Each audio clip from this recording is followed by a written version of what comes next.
Hey everybody, welcome back to the Plays and Fades YouTube channel. I'm your host, Gordo Gambles, and welcome back to the full card breakdown. This time for UFC Mexico, Moreno versus Erceg. And I know last week I did promise to go out here and give you guys the nice style videos again, but I won't lie, guys. We went up 9 units last week. I'm a little superstitious. We're going to keep this thing going. If it ain't broke, don't fix it. If you guys do have any more questions or concerns, leave them in the comment section down below. But we do have ourselves a pretty fun slate here to talk about. It is a good one. Unlike last week, so not fully superstitious, unlike last week, have not talked about this yet in its entirety. This will be the first time, but we will still look to keep it short and sweet. As always, check out my full DraftKings premium content on Establish the Run, as well as check out CoolBet for my betting lanes and boosts out this week here as well. So with that out of the way, and with us checking to make sure the audio still works, because that's the main reason we had to do this in the first place, we have the ability to get started. We get to find us started with the underdog here in Austin Hubbard facing Markel Medeiros. And as I take a deep breath, I kind of have to for a fight like this because it allows me to get the opportunity to say what you've heard all week, which is these fights are at elevation. It is something to take into account. So please be wary when you are facing these fighters here. But still, underdog here in Austin Hubbard, a guy who is kind of just a meat and potatoes guy, tough dude. You have to give it to him, but doesn't really excel in any area. Not the best pure grappler, not the best pure striker on the feet. He does seem to want to wrestle a little bit more, but a guy who's just decent everywhere. Medeiros is more of that volume guy on the feet. He really looked to impress on Dana Contender Series. Had a fun scrap against Quinones in his last one here, but a guy who I just think has more, let's say, optics on the feet. In the wrestling, I do think that Hubbard may be able to get a couple takedowns, but I prefer the physicality of Medeiros, prefer the volume, and I do think he's able to go out there and get it done. But not a guy who seems to be super trustworthy. I don't know if he knocks out Hubbard, so does he have the volume, the pace, the pressure to win a decision at a very high clip? Interesting to find out. I do think he gets it done. On DraftKings, though, it's kind of dog or pass. Medeiros, like I said, hard to get a finish, so hard to trust him at a big clip. But I think Hubbard is a viable option if you are looking for a play, but more contrarian play in the bottom range. I prefer other underdogs this week. This next fight's a little bit more fun here. Jamal Emmers, Gabriel Miranda. I love Miranda, love the mustache, love the high pace he brings, but he is a high action grappler. He wants to go out there. He wants to look to take you down, and I do think he's a very good grappler when he's able to get you down there, but no cardio, no striking, no durability. And this fight gets extended at all, it will be Jamal Emmers' world. This is a fight that's probably going to decide the distance. Either Gabriel Miranda pulling off a pretty lucky submission early, or Jamal Emmers taking over as the fight goes on, which you have to really favor. I think Emmers is the guy with a way better strike, with better optics, with better power, and he's just the better overall fighter, the more skilled fighter. There's no other two ways about it. So give me someone here in Jamal Emmers to win the fight, although you have to acknowledge the win condition for Miranda probably does score well. Because on DraftKings, I'll play this one, right? Jamal Emmers, finish upside, a guy who probably has more knockout, more pace, and you know that Miranda's going to push a pace in this matchup here, and I do have to pick him to win. Whereas the flip side of things, I'll play some Miranda. His win upside is a round one submission. That's his path to victory. I do think in doing so, could score very, very well. A tournament option down low, more of a punt play for me, but a pretty fun fight. Then we have Rafa Garcia versus Vince Pichel. Wide line here, but you do have to go out here and favor Garcia. He's going to be the younger fighter who's able to go out, put on a pace. And although Vince Pichel is from hell and he is durable, not a guy you can go out there and trust to win a lot of these exchanges, especially pull off finish upside or win minutes at a high clip here. Yes, he's tough. Yes, he can go out there and strike, but I think Garcia has the grappling upside. I think Garcia also lands more volume on the feet, and being the probably better conditioned guy in his home country there, Mexico, I do think Rafa Garcia is the rightful favorite. To this extent, I'm not exactly sure. It's just hard to pick against him here when he has all these things going for him, and I do think he should be the favorite outright. DraftKings-wise, though, another hard one to get to because Garcia doesn't really have to wrestle. And if he doesn't wrestle and he goes out there and strikes 15 minutes, it's not going to pay off at his high salary this week. So not a guy who I'm forcing into my lineups, but there is a grappling path to victory. So if you are max entering, if you are doing some MMA, he is a guy with a lot of upside this week for those GBP tournament styles grappling upside in his bag. Then we have Lupi Godinez going against Julia Pilastri. I love Lupi. Kind of a weak spot in my heart because doesn't always fight the best of her abilities. Not the best, smartest fighter out there, but someone who I do think has all the tools, has been working on that striking, is very good, and is a phenomenal wrestler. Her sister wrestles for Team Canada. Sorry, I always got to give her props there, but she has all the tools. I don't think she necessarily separates herself a lot in these fights. She just fight pretty close, so I understand why people are on Pilastri a lot this week, but I got to go with Godinez. Pilastri, although a competent striker and a competent grappler, actually a very good grappler, the physicality of Godinez, I think, is going to separate her. Not only in where dictating where this fight takes place, but Godinez has more options on the feet as well, is able to land more volume, land leg kicks, and probably win the optics there that way. At the end of the day, though, it is WMMA, so I do think it has some makings of a questionably wide line, but you got to pick Godinez. I do love the girl. I do think she has phenomenal wrestling and ground and pound and urgency when she decides to use it. So who knows if she's able to get takedowns, able to wear on Pilastri. I think she can probably get her out of there, so we'll have to see where the lines end up. I do like me some Lupi Godinez. I do think she wins, but I understand the risk. On DraftKings, if you're playing her, you're hoping for wrestling upside. You're hoping she goes out there and shoots a lot of takedowns because there's been some performances where she does it. If she just goes out there and strikes, she's not going to be optimal on DraftKings, so definitely a risky play. I prefer in cash. I do think she wins at a high clip. She does have wrestling upside, so I'm not going to X her out of my portfolio completely, but someone who there are some qualms about her there. Then we have Christian Rodriguez against Mizelkio Costa. A fun one here. Costa coming out on short notice. I wouldn't say short notice, but coming off of a nice win last time and getting right back into it. I think he's pretty well-rounded in his own right. He has good offensive skills. Defensively, he's there to be hit. He has been dropped. He has been submitted. He does have these holes in his game against these specialists and criteria, but he's able to strike. He can wrestle offensively. The guy is a pretty well-rounded prospect and pretty fun, entertaining, pretty good finish rate there himself.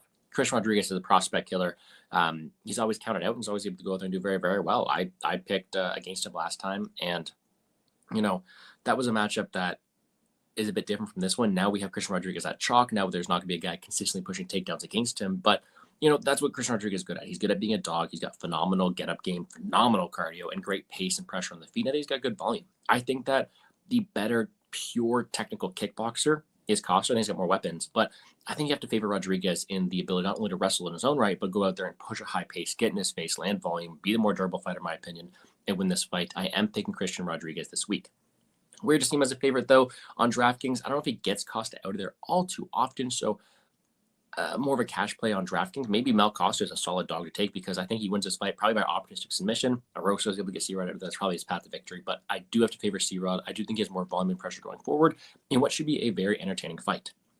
Then we have Gote versus Jose Medina, and a couple weeks ago I talked about the worst fighters in the UFC. I'd put Jose Medina in that list. The guy is not talented, but he's got a brick for a head. He can absorb damage, and that's what he's good at. And he's good at sitting there and continuing going forward. So Jose Medina is a guy who I think is going to be really hard to get out of there and going to get everybody a test, let alone an elevation. And it's a perfect test for this 22-year-old Gote who has phenomenal KOs, like a very, very powerful prospect, very raw in his physicality, stuff like that as well. And it can be a good test because there's a good chance you can't knock out Medina. Skill for skill, Gote's 1,000 times better on the feet, has so much more power. But what happens if the fight gets extended? Is he going to have it in him to dig deep in the later rounds, to have the cardio go late? Medina's really going to test that here. So it's fun. I really do like that, honestly. So you have to pick Medina to win. He has more you have to pick Gote to win. He has more power. He has more technicality in feet. He has more physicality. He should win this fight. Medina's not that good.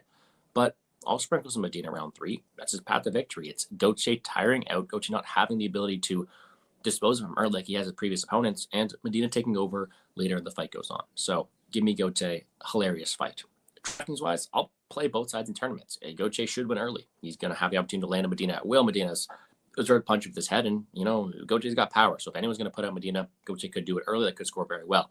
But 3 rounds at a super underdog price tag here in Medina, if he survives, he could be a great punt play down low, especially with his cardio and volume as the fight goes on. Super fun fight.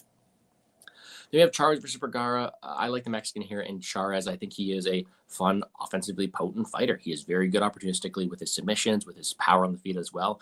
He is there to be taken down and hit defensively, but he will go forward to put on a pace, and that kind of bodes well against Vergara, who doesn't really have the same type of offensive dynamics that Charas does. Vergara is not as good on the feet, is not that good of an opportunistic submission game, but he's a dog. He's got solid cardio, and I think here Charas has more of those offensive outputs. If Vergara is losing his durability, that's one of his best attributes. So I do think that you're going to have a guy here in Charas who's going to land the bigger shots on the feet, have more opportunities to finish there. But also, if they get entangled in some ground exchanges, I do think Charas is way better on the ground. We've seen Vergara submitted. I do like Charas. I do think it's done inside the distance, which makes him a solid play for me here as well on DraftKings. I don't mind Edgar Charas this week. I do think not only can he land those big shots on the feet, as we have seen Vergara finish early before, but also on the ground. If he decides to wrestle, if he decides to jump Gilly or anything, he has submission upside. He has good finish upside. I do think he wins this fight. I do like me some Edgar Charas.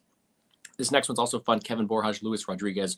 Rodriguez is a psychopath, man. No other way to describe it. The tongue out, the smile. The guy is a killer. And he scares me a little bit, but he's also pretty fun to watch. Not the best overall fighter, I'll be completely honest. They're not the most technique, but a dog in there. He wants to win. He wants to kill. He wants to hurt you. And the psycho that he is brings good pressure, good scrambles, decent wrestling, and some solid striking in the feet as well.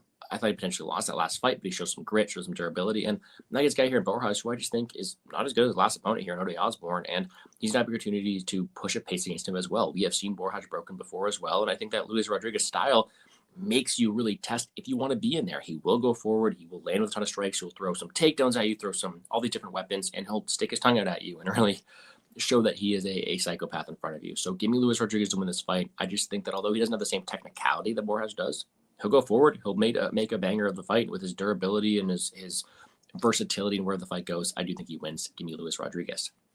DraftKings wise, because the pace this fight takes place, I prefer Rodriguez out of the two. Borjas, I don't think has the best DraftKings style, and if anything, I'm going to go with the favorite here in Rodriguez, who can grapple, who will be the offensively potent fighter here, and a guy who I think, if there is a finish in this fight, it's most likely him.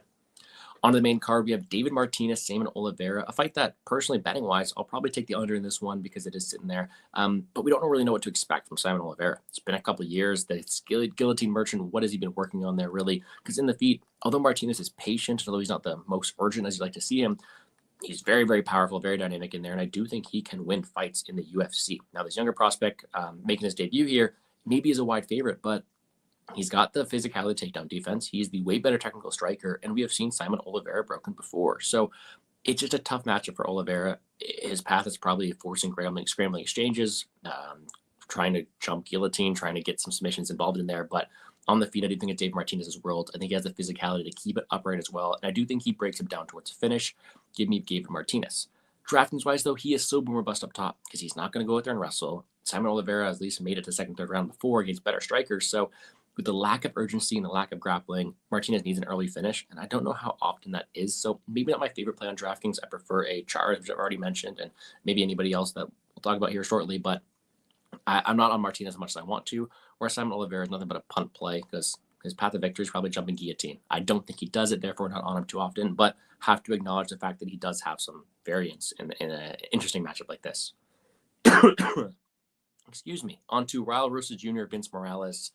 This one's a tough one to break down because Vince Morales is in a lot of these close fights, but he's really struggling to the UFC and getting this hyped up prospect here in Raul Rosas, who's a child phenom who's looked to be kind of calming his game down and improving himself there is really tough for him. I think that Rosas is the way better scrambler of the two. I think he's got improvements in his cardio and striking, and being the hometown guy, it seems like a fight that they want Rosas to win. But I do think Morales is probably the better distance striker. I think he's got a ton of heart in him as well. And I do think if he's able to stay safe, in the round 3, he probably has more cardio. So it's tough for me to go out here and say there's the utmost confidence, but I have to pick Rosas Jr. I think he's able to get takedowns early. We've seen Morales taken down and controlled by lesser fighters. And I do think Rosas Jr. is going to take him down with urgency, look to get to the back, and is one of the most dangerous scramblers and grapplers we've seen in this division.